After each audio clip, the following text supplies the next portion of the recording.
We off in this place, catching vibes, sit back and we blaze in the sky like I'm out of space. Natural high, light it up, light it up, light it up, light it up, light it up.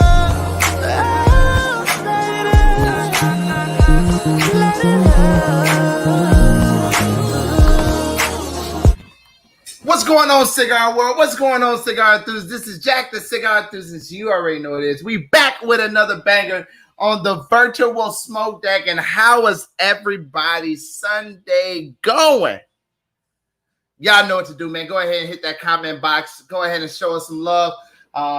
Go ahead and tell us who's in the building. We would love to hear from you, man. I am your host, Jack, the Cigar Enthusiast. For anybody that's new to the channel, if you're watching from YouTube, go ahead and hit that subscribe button, turn on the notification bell, give us a huge thumbs up. And if you're watching on Facebook, don't be the only one to have this amazing content at the tip of your fingertips. Go ahead and create a watch party. Go ahead and share, subscribe, do all that good stuff on Facebook, man. I hope you guys are ready for an action-packed show tonight, man. I have a good friend of mine well, he's a good friend of mine. I don't know if I'm a good friend of his, but we have a great show on for you guys tonight, man. I'm excited about this. You know, we often always talk about starting businesses and, you know, what we need to do. And I always get the question, man, you know, oh, are you the sole, you know, owner of Dapper Deeds? And I'll say yes, you know. And this guy is really the part of what helped me do that. I think, you know, the type of person that we're about to bring on today is somebody that you should have in your corner, somebody that you should have as a friend. And if you're not doing the proper networking to get these type of people, man, you're doing something wrong. Or maybe you just come from a money tree where you don't need these type of people. But these type of people are always here to help you and help build you and mold you into whatever it is that you're trying to do, man. I'm not going to go ahead and, you know, toot his own horn for him, but I think somebody needs to, because he would not. He's a very humble guy, man. What's up, Reamer? My boy, Johnny, the J Train is in the building. What's up, Johnny? Oh, man. But yeah, man, look, we're about to have an action-packed show. I'm smoking on the new Zeno today. I haven't lit up. I'm trying to quench my palate, okay? I'm trying to quench my palate in a formality that allows me to just, you know, celebrate a little bit, because, again, we are excited. My beautiful wife is just chiming in. Thanks so much, love. Again, make sure y'all go ahead and share this, man. We're about to get this thing rolling. Our guest is coming from the city of Duval, the home of the terrible Jaguars in a sense, but I think they have a way. What's up, Rob? I think they have a way of probably making a way into some type of conversation this year. We hope so. At least hope that they get like the 16th pick, you know, in the draft versus the number one. He's not gonna like this because, you know, he has his own podcast that really. What's up, Rob? What's up, Spence?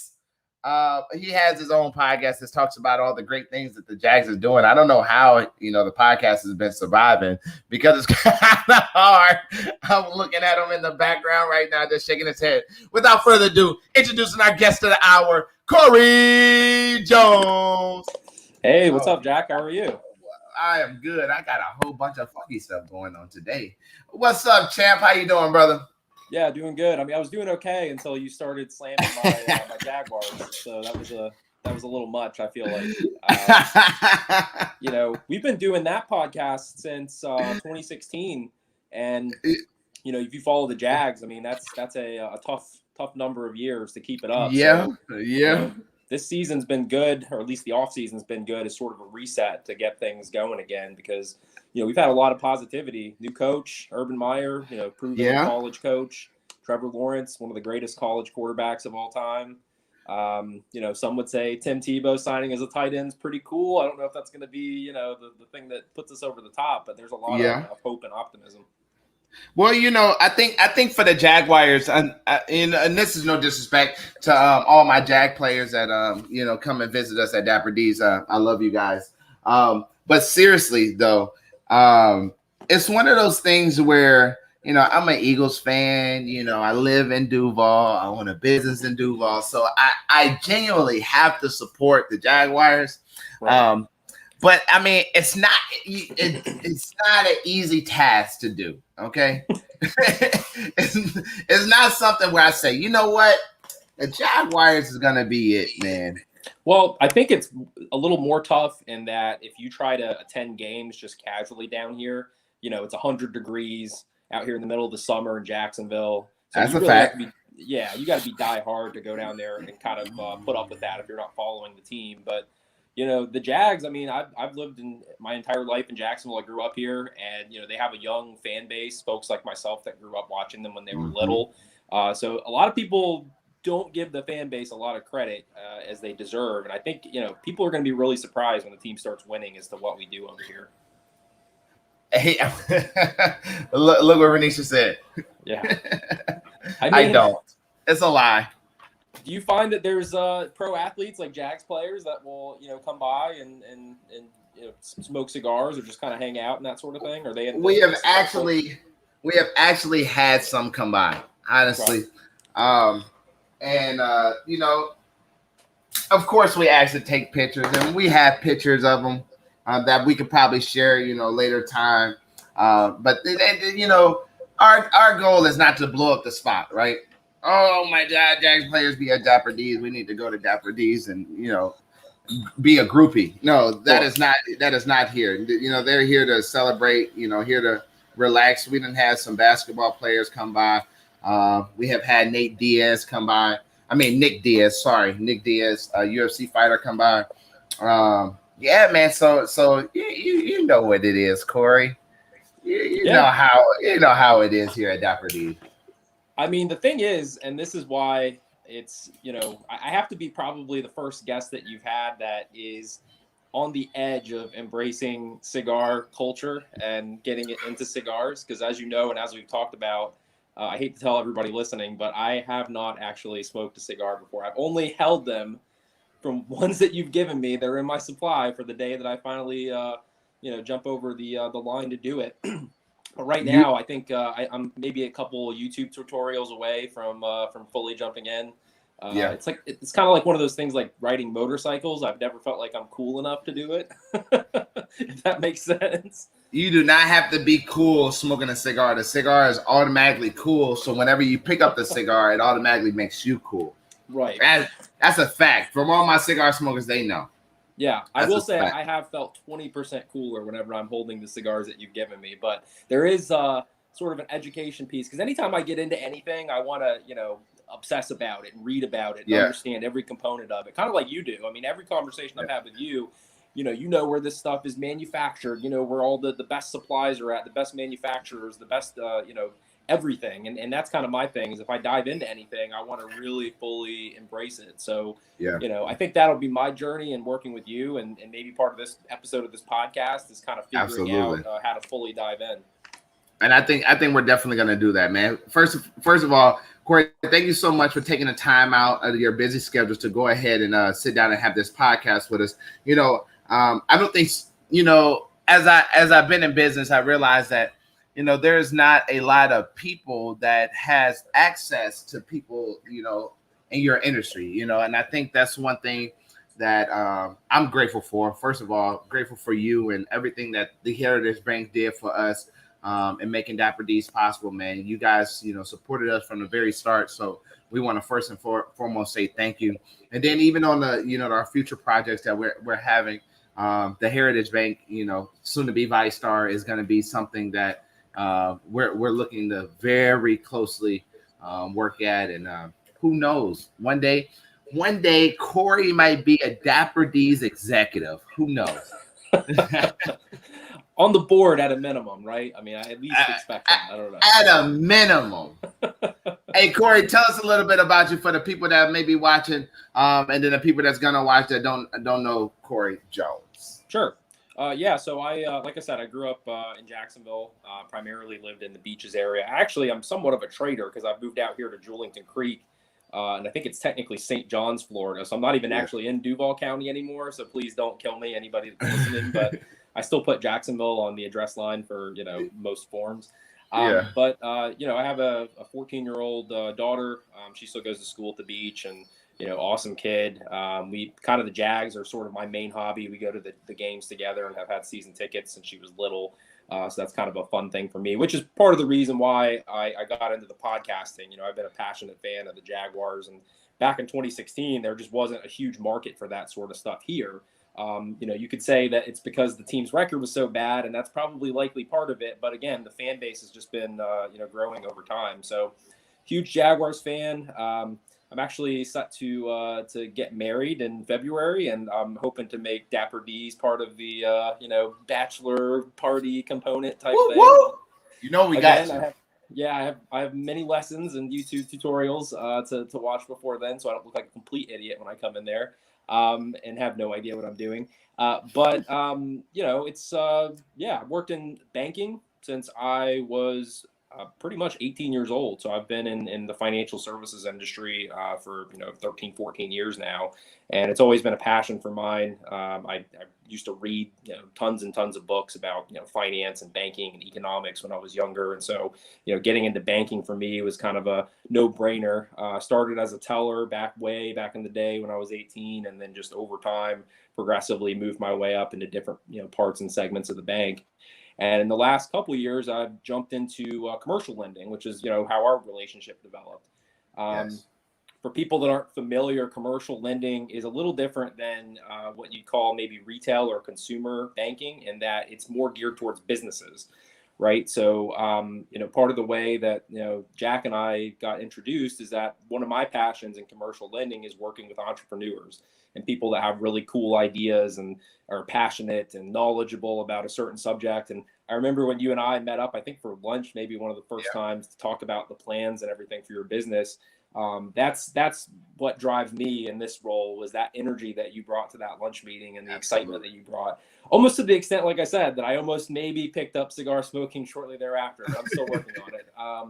But that piece of working with entrepreneurs and helping somebody grow or start a business, to me has been the funnest thing that I've done since I've been in banking. And so it's a passion of mine. I love working with people like yourself. And, I don't know if that's, I've kind of went off track from my bio and talking Absolutely about not. again, but again, it's sort of like, you're one of the success stories that I really enjoy talking about, and sort of drives me to get to work every day. Absolutely. Corey, I think as much as you're happy to talk about me, I'm happy to talk about you, man. The world should know that, Corey embraced us. What's up, Ryan? Corey embraced us with open arms. One thing about startup businesses, any category, any industry, it does not matter where you is. You have to have passion. What's up, Ryan? Passion driving it. This is the guy that's on the screen right now. Corey is Santa Claus. Real talk. Okay. He lives in the North Pole. Off topic. That's pretty cool. I feel like he should be the guest. But we honestly appreciate everything you've done for us. And then I mean, even to now, people don't have a clue what we're brewing up. But I think our next project is going to be a greater project. And we're happy to have Heritage / ViStar at the helm of that, and supporting us in every aspect of the role. But the biggest thing is about it, relationships like ours don't just develop over business. Business is just the start of it, right? We develop these relationships, talking, and I mean, I've been invited to networking events. We done broke bread together, had lunch together. We done just sat down and just talked. You know what I mean? And I think that's the biggest thing. And I don't think a lot of people understand how important that is. It does not matter where you come from. Doesn't matter what the size of your business. Doesn't matter your dream. What your goals, your aspirations, or anything of that nature. It starts with the people and that's why I pride myself the fact that I can pick up the phone and call somebody like Corey. Well, when I walk into a bank, I brag about this because it's true. I walk into the Heritage Bank and people know who I am. People are happy to support, whatever I need. I can send an email to Corey, to the team at Heritage, and I think that's everything. But we can sit here and praise each other all night, but I don't think people want to hear us praise each other all freaking night. I don't know. So, it seems pretty great to me. Hey, look, we just do a little thing. We're here. We're here. Hey, so Corey, man, tell. I want to first start off talking about commercial lending, sure. in an aspect of how so many times you have heard successful entrepreneurs over time say, when I first started my business, I tried to look for this, I tried to get funding from here, I went through, and they pride themselves kind of, and I look at it kind of a different way, but they pride themselves that I've been through 47 banks and couldn't find finance, and I was living on my mother's couch, and I was looking this, I was looking that.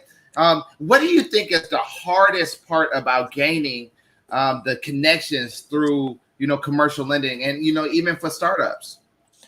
Yeah, well, it's hard to really discount the importance of a relationship with a bank in starting your business, because a lot of people, like you said, they'll try to fend and fight off any relationship with a bank and just use their own cash, which a lot of times, their own personal cash, which a lot of times is a huge mistake. There's so many programs out there available to you. In fact, I shared on LinkedIn. If you guys want to search me on LinkedIn, you can just find me under Corey Jones. You'll see a face shot of me on there that's about 20 pounds lighter than my current picture, but no worries about that. I shared a video from Shad Khan, who's the owner of the Jacksonville Jaguars, and he actually got started with his business back in the day through an SBA loan. So, and there's a lot of stories like that are out there. And so, people don't realize that no matter if you're starting out, even if you have a lot of cash on hand, it always helps just to, put a couple flyers out there to some local banks and let them know what your plans are, be prepared in that conversation. I know we're not going to brag about each other anymore, but one of the things that made working with Jack so much easier than, to be honest, a lot of folks starting out is that he was fully prepared, right? So, you want to come to the bank serious and have your business plan, your projections of what you expect the business to do and to perform. All the finer details that are going to come up in conversations with us, have that stuff ready to go. And there's plenty of resources on Google, and you can find all kinds of information on the SBA website. There's incubator programs in the city. There's like the SBDC at UNF, these nonprofit programs, SCORE, where they will offer you free advice and guidance on setting up a lot of the things that you need to have a good conversation with a banker. I would say that if you're going to start a business, have all that stuff prepared ahead of time before you engage with a bank, because honestly, we do get a lot of people that make phone calls and emails and come in to talk to us about starting a business. And the people that aren't prepared, we have a lot going on. We're going to put our time and energy into the people that did the work and did the preparation to get ready to get started. I have a passion for helping small business owners, work through a lot of that process, but there is a certain amount of personal responsibility and preparation that goes into making yourself look like a serious person when you come to the bank. To give you a good example on the personal funds piece, there was a business a couple months back. It may have even been somebody that maybe you had referred, but they used a lot of personal capital to start the business. And sometimes we can, if we use SBA, sometimes we can recapture some of that money and put it back in their bank account as working capital or something. But a lot of times you can't do that. And so, by trying to do it all on your own without getting proper guidance and mentorship from the abundance of resources that are out there, you're going to make some mistakes and probably have a really tough time than you otherwise should trying to get off the ground. So that's probably a long answer to what you asked, but again, the preparation and the research and the work that you need to put in before coming to the bank is key, because you want to be looked at as a serious person. So I guess, it's kind of a two-part question of what we're about to roll into, because your answer was phenomenal in a sense of, it kind of gives, people a capture of what it is from a bank perspective. So when you say a serious candidate, right? Somebody that is serious, what you said business plan, you said performer, but what are you actually like when you determine if you're going to, take this to the next level? What are you actually looking for? Yeah, I mean, a big component of it, a lot of times too, is that this person has, and again, this is more of an intangible thing, I guess, but this person has passion, experience, and history in the type of business that they want to start, right? And the joke that I make all the time is that, especially through the last year where, COVID has created all these additional, I guess you could say, incentives to tap into SBA lending, and it brought up a lot of people that maybe have, had thoughts in the past about starting a business, and some of those programs enabled them to maybe start having those conversations. Well, you'll have people that maybe watched, a couple seasons of Top Chef on TV and, work in banking like me, and then say the next day, hey, I'm going to start a restaurant. That's not exactly going to be the easiest transition probably. So from an intangible perspective, I think, and this is where the meeting face to face with you comes into play. And there's a thing called the 5 C's of credit, and we can get into that. People can Google it. I don't want to bore anybody with kind of the nerdy stuff, but one of those C's when we look at a loan request is character. In fact, it's probably the top C of the 5. Even before we get into the financials and the numbers, and like you mentioned, the pro forma and the business plan. And part of character is not just, hey, is Jack a good guy, or do I like working with him, which that is important, but it's also competency, and it's experience, and it's, just the feel that you get from that meeting as to whether this person, again, going back to the word serious, is this a serious person that has serious ideas? And then back to what we said a second ago, do they have the information, the data, everything else to back up those ideas? So it's sort of like an art and a science, if that makes sense. Absolutely. I think any business, a lot of people are like, I hate selling. And it's like, I think business is selling. You're always selling, your expansion. You're always selling your scaling. You're always selling the next step. You're always selling the dream, whether it's to you, it's to a consumer base, or or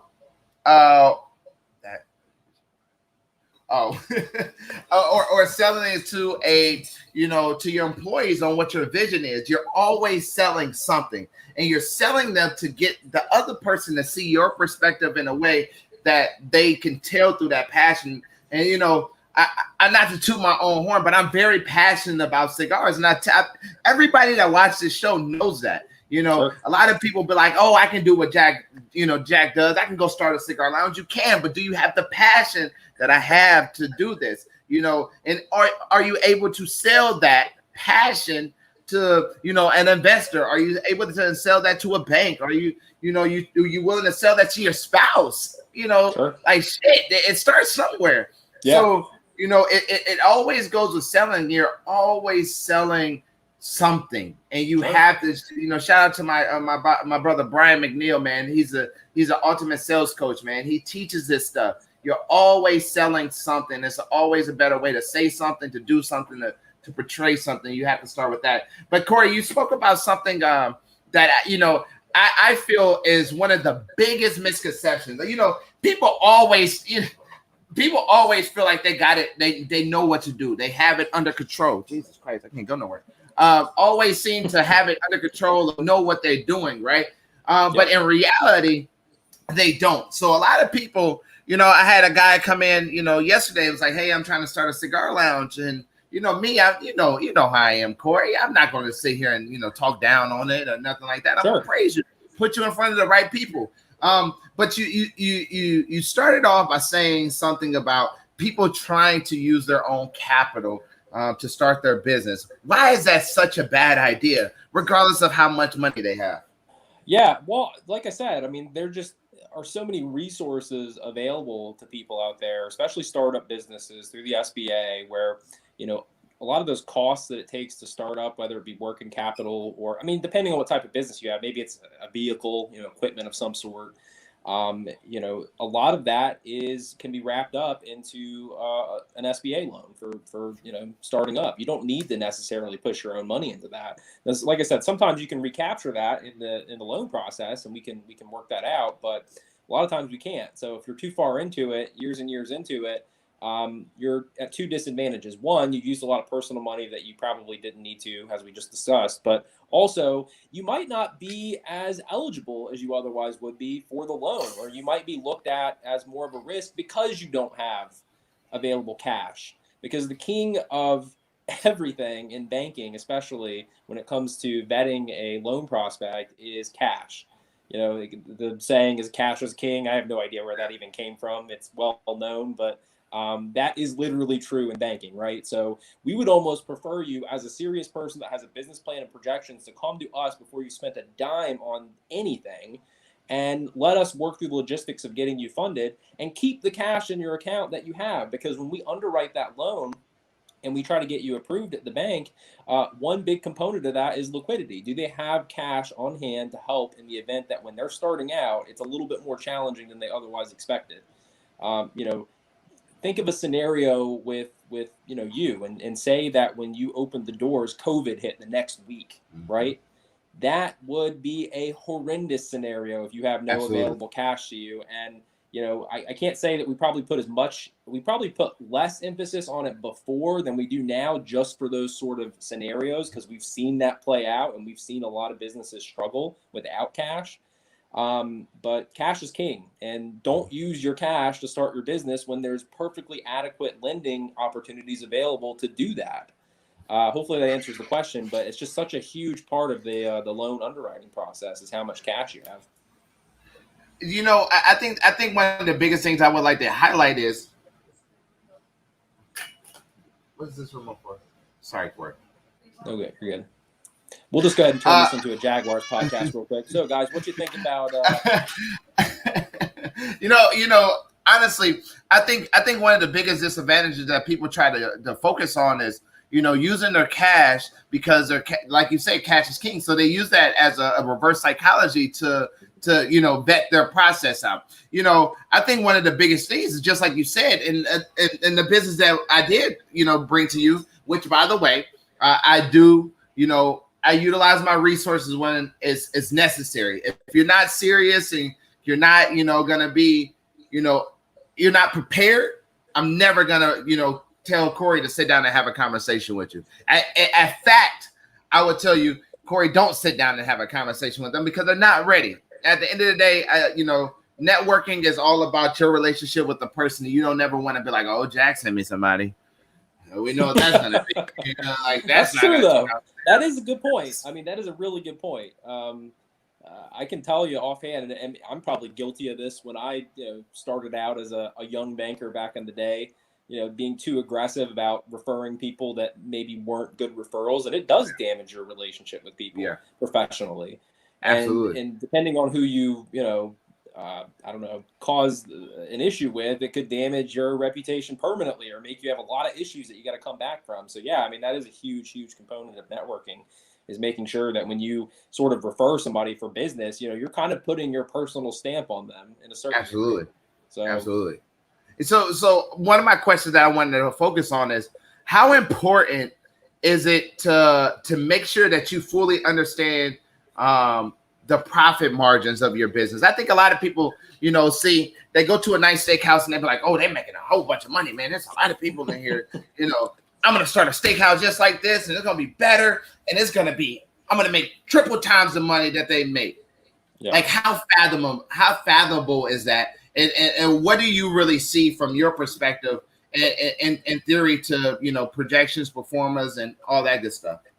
Yeah, well, that's where we typically try to really utilize some of the organizations here in town that have experience in these various industries, because I'm not going to, kind of tell you that I am the, end-all, be-all expert on every industry and the specifics and the finer details of the profit margins behind a restaurant or, cigars or whatever it is. In some cases, we have some experience in different industries enough to be able to make a good call when we're looking at projections as to whether something makes sense.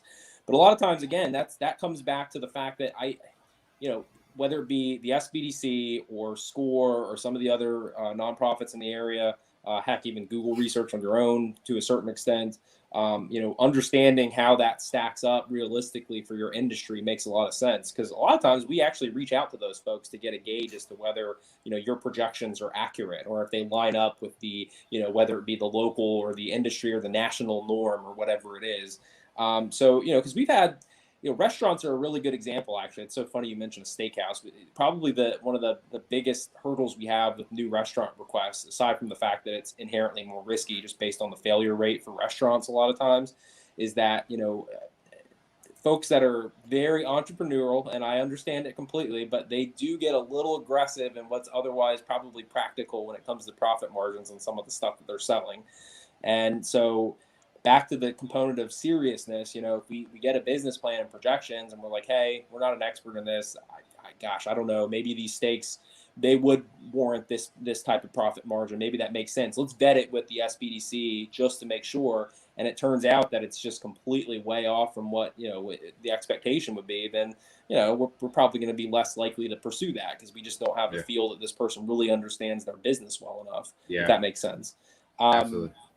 I like to think of it in the context of, have you ever seen the show, what's the show with the guys at like the pawn shop, and they people bring in like this crazy Pawn Wars, Pawn Stars, yeah. So they'll bring in like whatever it is, a 1996 Mark Brunell Jacksonville Jaguars trading card or something, right? And then they'll be like, hey, I don't really know, let me check with my guy, and then I'll get back to you and see if we can buy this from you. It's the same concept. So yeah, it's super important. It's just a piece of the preparation component, and that, we may not know at first glance based on what you give us if that's necessarily a realistic profit margin or not, but we're going to find out before we move forward. That's for sure. But it's just coming to the, go ahead. No. Go ahead. Sorry. Yeah, I was just saying it just comes down to the preparation piece. And I'm not saying we're going to turn somebody away at the door if they have maybe a little bit more idealistic expectations of what their profit margin should be. But, we'll probably send them back to some of the experts that we know in the field that can give them a more clear and better idea of what they can do. And unfortunately, the trouble sometimes with startup business owners, and I think this is probably one of the best pieces of advice that I can give, is sort of like stay humble in those conversations. Don't take offense to it if somebody is questioning the numbers that you're presenting in these initial interactions about a bank loan, because I'll tell you, there are times where you'll have, for example, a luncheon like you and I did, and we discussed the details of the business plan and the projections they have, and we say, hey, this seems a little high for what you're doing here. I mean, do you have something to compare that to? And you have people that legitimately get upset and don't move forward, or get ticked off, and then there's a very short lunch after the fact. And I can tell you, back to the character piece of the 5 C's of credit being the most important. Think about how fun it would be to maintain a bank relationship with a customer that's going to debate and argue with you every single time that you have a question about their business. It's not exactly productive, right? And it's not. So, hopefully that answers your question, but it just comes down to that preparation piece. We don't expect every borrower that comes in, every new business owner that comes in, to be an expert in everything, right? You have a passion and an expertise in cigars and what you do, but at the same time, maybe you did, but I don't think that you graduated with a master in accounting. So I don't have some expectation that you're going to be able to jump on Excel and, teach me courses on every, aspect of number crunching. So I get that. But there's so many resources out there available that there is an expectation that, you looked into things a little bit and you worked through them before you got to us. I think that's very important. Just all the facts of the matter that what you just said, and profit margin. I feel like so many people look at industries and be like, well, it's a lot of money there, so I'm guaranteed it. One of the biggest things I hear, if it's $100 million industry, look, just follow me real quick. If it's $100 million industry, I just get 1%, that makes me a millionaire. I wish it was that simple. It does not simplify to a point where you just like, okay, as long as I do this, I'm good. No, it's a lot of work that goes behind it. That's why, I hear, in today's society, you see so many people, I want to be entrepreneur. Entrepreneurship is the thing to do, and don't understand how much work, how much time, how much effort goes into running a business. Even me, I wake up at 6 o'clock in the morning and I'm probably asleep by 11 or 12. And my wife knows when I hit that bed, I'm asleep, Sure. But, we're not missing anything. And I'm always looking to grow. It's always looking to scale. What can we do next? So, okay, we're here. And so many people focus on, well, I'm just going to get that 1%. And that means right there, then you're already saying that you have 1% of faith into whatever your business is to succeed, because you're only trying to get 1%. And once you get that 1%, you're not going to scale. And you can't build a relationship if you're not trying to grow in, Right. So it opens up to my next conversations. So many people have, these false expectations on, what they're going to get into a business and do. In reality, how long does it take for a business to become profitable? That's a good question. I mean, it really depends, right? So, I mean, there are some businesses that I know really well that are doing really excellent right off the bat, right? But I think a lot of times, and this will go into how if we find a prospective borrower or new business owner that wants to come in and open a business with us, we have realistic expectations that they're not going to necessarily be profitable right off the bat. There's probably a good maybe year before we think that they're going to be hitting the targets that they say they could, and maybe even 2 years sometimes. It just, again, really depends. But that's part of maintaining a relationship with the bank, is that, if there are some dips like that, or if things aren't living up to the expectations that you had in your projections, we're trying to treat it as a relationship, not as a transactional type deal, right? So a lot of times what we recommend in the beginning, and we do this, depends on the type of business, but sometimes it's just to have, again, either some cash on hand or set up something like a working capital line of credit. So that way you have a resource that you can tap into if perhaps you have a few slower months. But again, it just really depends. I mean, my sort of mentor and boss, Bennett Brown, who's kind of like one of the, like the godfathers of banking in Jacksonville, maybe all. If you're in Jacksonville and you don't know Bennett Brown, then you need to go do some damn homework. Period. Yeah, exactly. And that's part of the reason I joined Heritage Bank, actually, was that, just the opportunity to work with him and, just pick his brain and hear the stories and everything that he has to tell.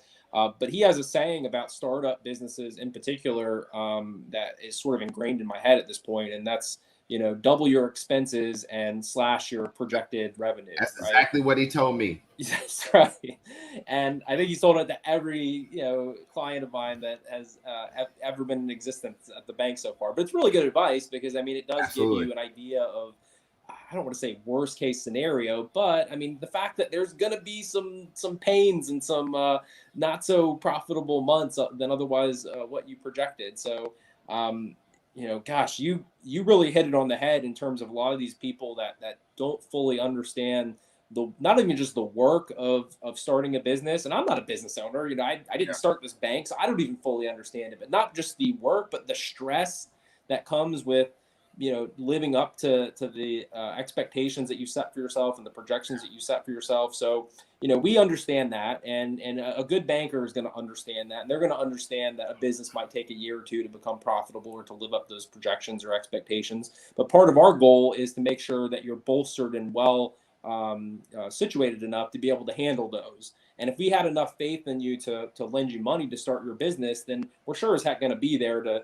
hold your hand through the process if you have some hurdle that you run into, like COVID, for example. Yeah. I mean, that's probably the best example we can give, is that, we didn't lose one business client. I personally didn't lose one client through all of COVID in terms of, one, leaving the bank, but also their business going out of business. We worked with those people, and we made sure that they were taken care of, and that we answered phone calls, answered text messages, were available by email, were there for them in the event that they just needed to vent or just stress, vent about some of that stress a little bit. So, again, I'm probably going way off track from what you originally asked, but yes, probably a year or two I would say a year is probably the point in which we expect most businesses to become profitable, but it really depends on the type of business. And honestly, this is just honestly speaking, I think it depends on the individual too. The CEO, the owner of that company. I mean, it has a lot to do with, are you willing to do the work? Are you willing to sacrifice sleep? Are you willing to sacrifice, time, with family and all that stuff to make it happen? And I think that's a lot that goes in it. And I think, not only did I learn about character, but I mean, understanding that your character carries a major weight, man. For anybody that's looking to start a business, like, you gotta understand that if you're going in, hey, I want to start a business and I think I have a great idea. Oh my God, it's gonna be great. Then it's not gonna freaking get you nowhere, man. You gotta have some enthusiasm, some real expectations. And as Corey said, Corey, we ain't gonna talk about our upcoming, but me and Corey had another meeting recently, and Corey asked me a question. I said, Corey, now I'm never gonna come to you, not prepared. You know that when I step to you, I'm correct. The first time we spoke about it, he was like, well, Jack, let's get something started first, but then, when you can show factual things and you're like, hey, look, Corey, this is working. You know what I mean? And, I praise my consumer base all the time, man. These guys are freaking loyal, man. If you don't know, Corey, the buzz around town is Dapper D's, man. And the only reason that's the thing is because I have made sure that I created a buzz. I've made sure that when you step into my spot, you have, that experience that makes you want to go and sit back and talk about it. You know what I mean? Sure. And that's why I praise you. You make me want to go tell people, like I told you, man, so in the business world, once you get in it, you meet so many different people. You meet people that, that you didn't meet before. You're like, well, where the hell were you when I started? And then all of a sudden, no, whatever you need, I got you. No, you stick with the loyalty. And I think a lot of people have that, wrong. Certain relationships are seasonal, hands down. Certain relationships are seasonal. But when you have a true banking relationship, and I'm not just talking a depository, but an actual relationship where you're able to call somebody, where you're able to go talk to somebody, then that plays a big part. And that advice that you said Bennett Brown gave you, man, that is a fact. I remember when I called Bennett Brown, I called him in May 2020. Okay. Mm-hmm. And Bennett was like, hey, buddy, I don't know if you just sleep or your eyes are closed pretty much, but COVID is happening and we're sinking in PPP loans and we're not worried about a startup business, let alone, hey, look, we're going to be 6 months down the line. He said, you got your performance? And this is his exact words. I said, yes, sir. He said, well, you're okay. You're comfortable with your performance? I said, yes, sir. He said, well, go double your expenses and slash your revenue. Slash your revenue. Mm-hmm. And I was like, okay. It wasn't like, what are you talking about? I did all my research. I went back and did it. And I sit back now and it's kind of funny that it's like, damn, Corey knows, like, it starts with you. You have to start there. So one of my biggest things I want to make sure I hit home is what's the ideal candidate, and what are the best banks to get any type of lending from. So the first question is, what's the ideal candidate? Obviously I think we kind of figured that out, but I just want to let's etch that out in stone so we know. And then also what are the banks that you really want to be targeting if you're looking for any type of banking lending or commercial lending? Well, I think you're right. We did kind of touch on the ideal candidate in terms of just, I think the big thing is just being prepared and having, again, I think having just being able to be humble enough to know that you need help to start out and you can't do it all on your own, and going out. Again, I highly recommend the SBDC at UNF and SCORE is another organization here in town. Perfect nonprofit organizations that have all kinds of class and education and literature around starting a business. The SBA has great resources as well, obviously, if you go to sba.gov. But just making sure that you've touched bases with a lot of these organizations to do the types of things you need to do, like have a concrete business plan and projections that match what the expectations are that banks have and the SBA has, because the expectations of a bank when it comes to projections and a business plan are a little different than the SBA. And we work in conjunction with the SBA, which a lot of people don't realize. An SBA loan is technically a bank loan that is backed by the SBA, and we can get into all that nerdy stuff some other time if somebody wants to reach out to me directly. But Having all that ready to go before you contact us is key. But when it comes to a bank to work with, I mean, I think you hit it on the head in terms of the one-on-one customer service piece of it, right? So, I think it's tough, and I'm not going to, disparage any of the folks that I know at the larger banks, and I'm not going to name names either because that might get me in trouble, but the bigger banks you think of when you think of big banks, right? They're so big that a lot of times they don't have the time for discussion, right? So a lot of their stuff's automated, and so you're filling out loan applications on a website, or you talk to somebody in a call center, and they're just trying to, their incentive is to get you off the phone as soon as possible so they can move to the next person. I tend to think the bigger banks like that don't have as much emphasis on customer service, is probably not the route to go for a startup company or a startup entrepreneur, right? Because you're going to have questions, and you want to be able to feel comfortable that you can, have a follow-up meeting in person or text or call or, whatever it takes to be ready to go. And so in my opinion, community banks, which are few and far between nowadays, unfortunately, smaller banks, like the Heritage Bank, of course, but then credit unions have been really good too. They're kind of what people are saying are the sort of new community bank, right? So, credit unions, a lot of times they're very heavily involved in the community. They're nonprofit, right? So their incentive structure is a lot different than these larger commercial banks. They don't have shareholders to answer to maximize profit as efficiently as possible, where a startup business in that equation would be completely off limits because they're only thinking about numbers and risk. They're not thinking about opportunity. And a community bank and a credit union, they have a little bit more skin in the game when it comes to community. You mentioned ViStar.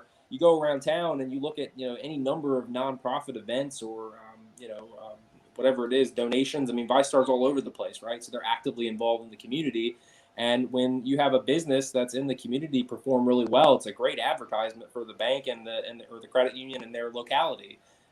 So if you're a small business owner starting out, I would say shoot for the small banks and shoot for the credit unions. It's probably your best opportunity to be able to have a real legitimate one-on-one conversation with somebody face-to-face that is going to have time to talk to you and not feel like they are incentivized to move on to the next person as quickly as possible, which I hate in all aspects of business in every industry. That is my biggest pet peeve nowadays, is I feel like customer service is so undervalued everywhere. Everything's about efficiency and getting you in and out. And so kudos to you, by the way, for the fact that whenever I go to your store, I mean, you're constantly interacting with people and making the rounds to make people know that they're welcome and that you're happy that they're there. So I just had to make sure I got another little, kudos to you at the end there. But yeah. Smaller is better when it comes to banks and credit unions if you're starting a business, in my opinion. And again, the SBA component, people think that the SBA and SBA lending is handled by the SBA and the government, and it is to a certain extent, but every bank and credit union out there, for the most part, is participating with the SBA in some capacity. So it doesn't matter. You don't have to go to Bank of America to get an SBA loan just because they're bigger. In fact, a lot of the PPP, the Payroll Protection Program statistics that are out there show that community banks, small banks, actually led the charge in facilitating those loans for small companies through the pandemic. So there's actually numbers out there that support in some capacity that smaller banks are better for small business. Yeah. And that's my. So I got a question. No, you're fine. So I got a question. Can you break down the SBA process and also more of the, I think it's FHA, if I'm not mistaken, process? I don't think FHA is correct, is it? Yeah, FHA is going to be more in like the retail or consumer mortgage area. Okay. Yeah, I was totally wrong. So that's important too. That's another program that sort of helps, sort of subsidize bank lending to make, otherwise maybe more riskier in the context of a banking and credit discussion. It makes a person less risky to lend to. So it's in the same kind of ballpark. But SBA, yeah. So, I mean, there's so many, components to SBA lending. And a lot of times, if you come to a bank, a lot of times you're not even really thinking about SBA, right? You're just saying, hey, I'm trying to start a business. If you haven't did your homework. Yeah. Yeah. But I don't, for the most part, if you're going to score like SBDC, they're going to tell you and set the expectation, hey, you're probably going to have an SBA loan. But, from the bank's perspective, most banks are going to have a filter where they'll try to do it without the SBA if they can. First off, if possible. Now, it's not always possible for a newer business, but one of the hurdles for SBA and maybe that have damaged the reputation of getting SBA lending in the past, and I feel like this has been shored up a little bit, is the time component, right? So right now, if you think about it, the SBA, Small Business Administration, they are literally the point institution for everything related to COVID relief right now. Okay. So, the PPP loans being the biggest thing, but also a lot of their SBA loan programs for startup businesses have had a lot of incentives, including up to 6 months principal and interest payments forgiven and, slashing the fees that would otherwise be on an SBA loan. And so anytime you do that, the demand for that product goes through the roof, right? You add in the incentive programs around their particular loan types, and then you add in the fact that rates are as low as they are right now, and you've just got like a huge influx of people and demand in there, and the same capacity on the SBA side to handle these requests that they otherwise had before. And before, they were already supposed to be a little bit slower at getting these things done. So you add all that to it, and you kind of have to go ahead and have an expectation that, from start to end, 45 days maybe. So you got to be patient. It takes a little bit of time, and that's sometimes the best case scenario. So when it comes to approaching us about an SBA loan, one, if you're not already thinking SBA, we're gonna filter you down to an SBA product if we determine that that's the best route for you. But for most banks, I know for us, we typically have a package of requests in there, anything from, again, the business plan, the projections, a resume. I know that sounds super weird, but a lot of times a resume helps us build the context around, how this person has the expertise and the background to participate in this type of business. Back to the thing about the person that watched Top Chef a lot and wanted to start a restaurant, you put that on your resume and you try to apply for a chef at a 5-star restaurant here in town, you're probably not going to get that job. So it's like the same thought process. And then there's just a number of forms. Personal financial statement typically is part of that package that we'll put together.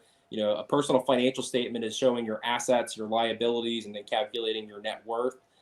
So not only do we want to have a good idea of what your finances look like or your projected finances on the business side, but we want to have a really good idea about how you've managed your money and your credit and your personal finances on the personal side too. There's actually with a startup, that's kind of like a huge part of it.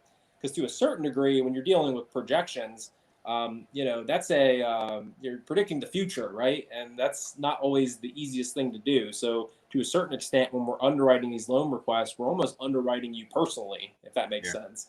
So the personal part of it is really important too. But again, we'll have sort of a checklist to provide you of just different forms the SBA requires, applications, that sort of thing. But any bank that has a lot of experience doing SBA lending, despite the reputation that the SBA has for turnaround time, if a bank is knowledgeable about the process and has done it many times like we have, then we have a good feel for that process. We know what needs to be done. We know when it needs to be sent in, and we have a good idea of an ETA and a turnaround time for when completion should be done. So, from our perspective, I think we have a pretty good process. I can't speak for every bank. One thing that maybe folks would want to do, and this is something I'll have to circle back with you on the exact link for this, but you can go out there and see banks in the area that are most productive when it comes to SBA lending. So if you're filtering down from, hey, I don't want to work with the big banks, I want to work with the credit unions and the small banks, you can also go out there and see which credit unions and small banks are closing the most SBA loans to be able to gauge their experience and their expertise in that particular area, which might be another good idea. Hopefully that answers your question. It actually does. So, but I want to go a little bit deeper. So SBA requires, a minimum of 10% down or whatever you're asking for. Let's explain that, because some people may think, all I need is 10% and then the bank says 15 or 20%. So let's talk about how that works. Yeah, well, it depends on which type of loan too now. So there's different types of SBA loans, right? So a 7A loan is probably, I think, what you're referring to, and that one typically requires 10% down in cash. And so, if you have whatever the request is, you need $300,000 to start your business, and it's a combination of equipment and working capital, whatever it is. You got to come to the table with at least 10% of that by closing, right? Now, if there's an SBA 504 loan, which is more based on, I guess you'd say, like fixed assets, like if you're buying a building, Sometimes for a startup, it can be as much as 15% cash down. So again, it really depends on the type of request that you have. There's different programs in SBA. In fact, a lot of people think there's just two, the 7A and the 504 program, but there's actually a like really ton of them. So those are probably the most common that most banks, like brick and mortar banks that you see when you drive around, are doing. But there's all different types of loans and different requirements involved with them. But that's probably the easiest math that you can do for most loan requests, is that anywhere from 10 to 15% cash down is going to be required on those two types of SBA loans. Absolutely. Absolutely.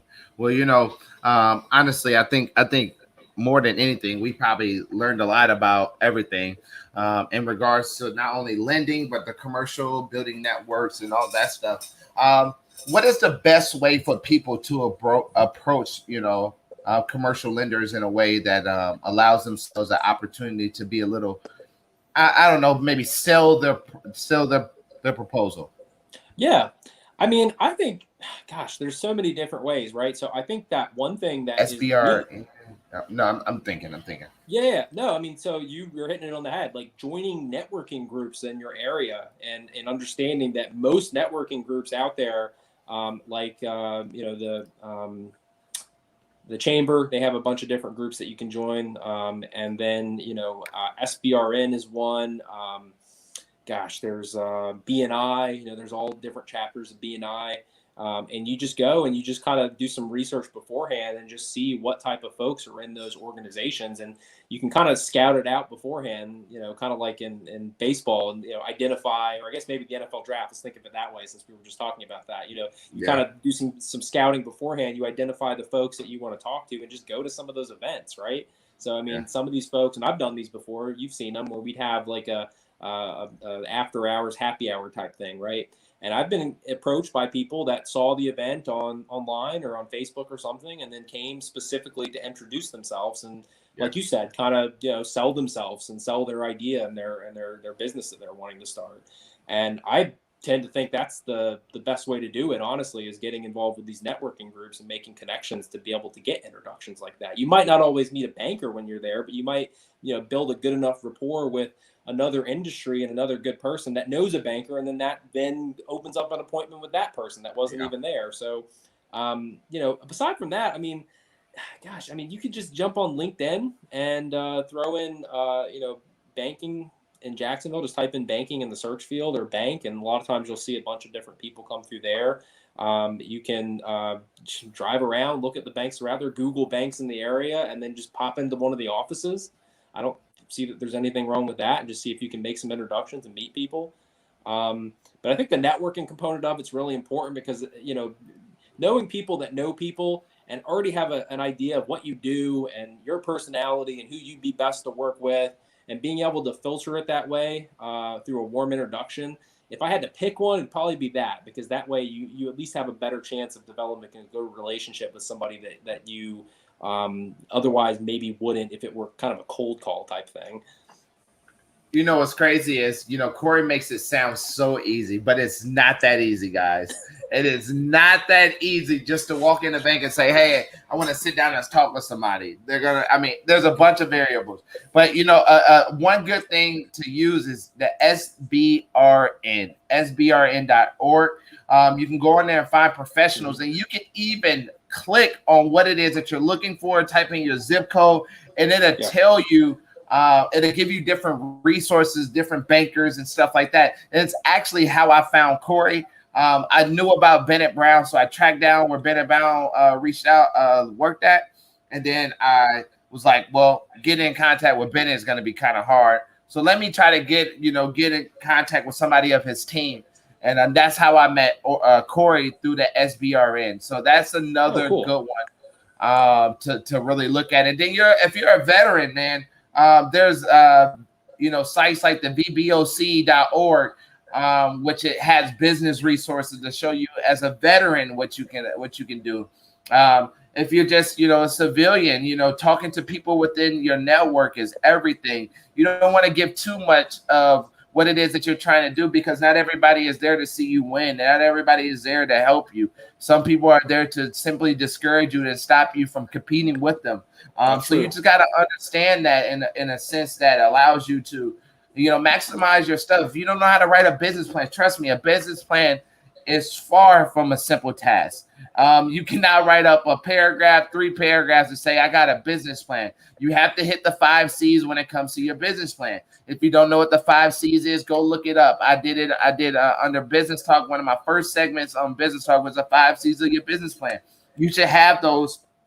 You should have those 5 C's ironed out, tabbed out. So when they go to looking for those 5 C's, they don't have to read through this entire business plan. They can go to your executive summary. They can go to your customer base. They can go to your competitors there. They can go to your performance, your projections, and all of that stuff. They don't have to worry about looking that out. At the end of the day, you don't want them to do the work for you. If you want them to do the work for you, then guess what? They're going to disqualify you every single time. And I know a little bit of what I'm talking about because it only took me 4 times to do it with banks, and the other 2 times, the 2 times was COVID, so that didn't work out. And then the third time was your loan request was too small. And then I met with Corey, and it's like I'm not again, I never step to anything half-assed. I'm never gonna sit here and give half of what I can do. And I think that's the biggest thing. I heard something on the Breakfast Club months ago, I think maybe a year ago now, where somebody approached one of the hosts on the Breakfast Club about investing capital into their business. And it's like they asked for a simple business plan, and they was like, well, I don't have one, I just have an idea. Well, ideas don't get you shit. That's a dream. I mean, dreams are nothing without work. So when you go to people like Corey, when you go to people, and all these other banks, you need to step correct and don't step at all. And if you think it's gonna be easy, it's not. It's not. Corey, I told Corey one time, I said, it seems like I got a book appointment to just talk to you. And it wasn't like, oh, I was so upset or I'm mad, but Corey is busy, man. He don't have time to play games, and that's why and Corey, now I'm talking directly to you. That's why I don't play with your time, man. Whenever I come to you, trust and believe. I'm not gonna make you look bad. And then 2, I'm always gonna come correct in a way that if you have a question, I can answer it. If I don't know it, guess what? I'm gonna figure it out and I'm gonna get back with you. And that's the part of just running a business, and meeting people, man. So Corey, I appreciate you more than anything, brother. And not only that, I appreciate your time today, man. And educating on commercial lending. And not too many people are able to just, have these conversations. In fact, I don't think I know any podcast, let alone any YouTube video that's out there where somebody is interviewing a commercial banker, man. I think that's a big freaking deal. So round of applause to you, baby. Yeah, thanks, Jack. I really appreciate it. And like I said, we need to do something here coming up. I don't know if you guys are going to do like cigar one-on-one classes or something like that, but I would be your first potential member of that organization. Hey, most definitely. I tell you all the time, man. I give Corey a cigar every time we meet, practically. He better have plenty cigars. Yeah, I ensure that I gift him with something. This is a form of my gratitude to you. And whenever you're ready to smoke it, man, bring it down. That's number. Show the people what it is, man. Yeah, looks like we got a. That's the Rocky Patel number 6. Number 6. Yep, there we go. Yep. That is one of the top 25 cigars of the year that I gifted. And again, it's I always say a saying: the best thing to give to a cigar enthusiast is a cigar. The best thing that you can do, show your gratitude with anybody in a professional mannerism is either a cigar or taking them to for a round of golf. Unfortunately, Corey sucks at both of them. So. Man, what a that is horrible. That is true, though. That's a true statement, actually. Dang. Hey, I mean to tell you, Thursday is on. So Thursday, 9:00, I shoot you the information. Thursday, 9:00 a.m. I got you, brother. All right. That sounds good. Corey, one thing that we do on the virtual smoke deck, man, is we drop one gem. I think we dropped a lot of them throughout this segment, man. One gem. It doesn't have to be about banking. It doesn't have to be about marriage. It could be about literally anything. What is one thing that you want people to take away from this segment? Yeah, I think that it's kind of what you hit on, just that, you know, a lot of people have ideas and have passions, but if you really want to move forward with your own business, for example, related to that idea or that passion, you've got to put in the work. It's not easy. And again, I can't even speak to it really because I'm not a business owner. Jack is, and he's going to be able to articulate that better than I can. But heck, I deal with them and work with them on a daily basis. And these folks, they put in work day and night, and you know, it takes a lot out of you. So, you know, please, if you have an idea and a passion, really go after it and try to take a singular a singular focus of that passion as opposed to trying to do 50 million different things, right? That's a bad habit I get into all the time. I told you about, you know, if I got into cigars that I would try to be obsessive about it. Well, I try to do that about a lot of things, right? So I'll have an interest in books, and I'll have an interest in golf coming up soon, hopefully, and technology and you know, finance and economics. But if you spread yourself thin like that, you're going to have a difficult time. You've got to focus. So if you have a passion like Jack did, focus on it, jump into it, put in the work, and once you put in that work, you are going to see, you know, you are going to reap those rewards. Absolutely. Well, Corey, we definitely appreciate your time and, you know, everything that you shared with us, brother. Hang tight. I just want to have a brief conversation with you afterward, but we appreciate you coming onto the virtual smoke deck, my brother. Yeah, thanks, man. I appreciate it. Thanks so much. All right, champ. I'll see you soon. One thing about the virtual smoke deck that I always reiterate, man, is connections. If you're not establishing connections, if you're not building rapport with people, then you're doing something wrong. Here on the virtual smoke deck, this is a cigars and business podcast, and that's what I like to pride myself on. Yeah, we're gonna have great conversations with industry folks that's gonna allow you to understand more about the cigars that you're smoking and different things.